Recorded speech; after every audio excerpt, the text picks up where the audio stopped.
papel agora. Você vai... Hoje traz a fogueira, o que vocês estão vendo lá, em forma de Jesus?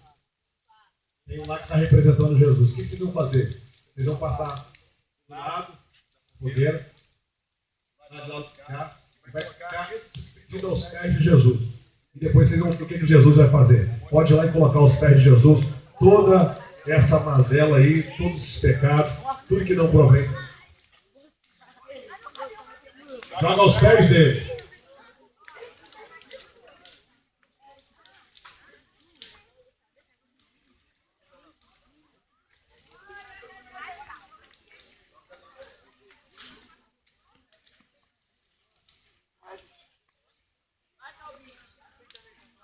Joga lá, cara. Joga tudo aí.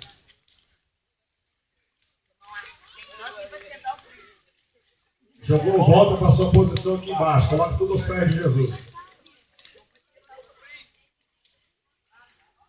Você é boa? Olha só, você colocou todos os seus pecados e erros aos pés de Jesus. Quando nós lançamos as nossas culpas aos pés de Jesus, querido, Ele sabe o que fazer com todos os pecados. Quem me escuta, diga amém.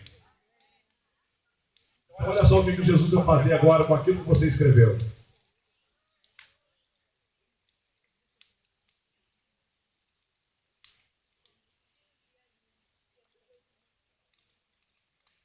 Aquilo que apertava teu coração, aquilo que te condenava ao inferno, hoje Jesus, recebendo todas as suas culpas, está lançando agora no fogo, porque o fogo tem a característica de apagar rastros.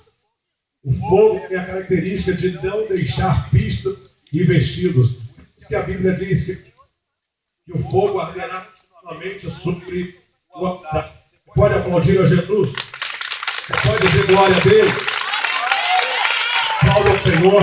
Estamos terminando por noite. Pode se dirigir ao auditório para poder jantar.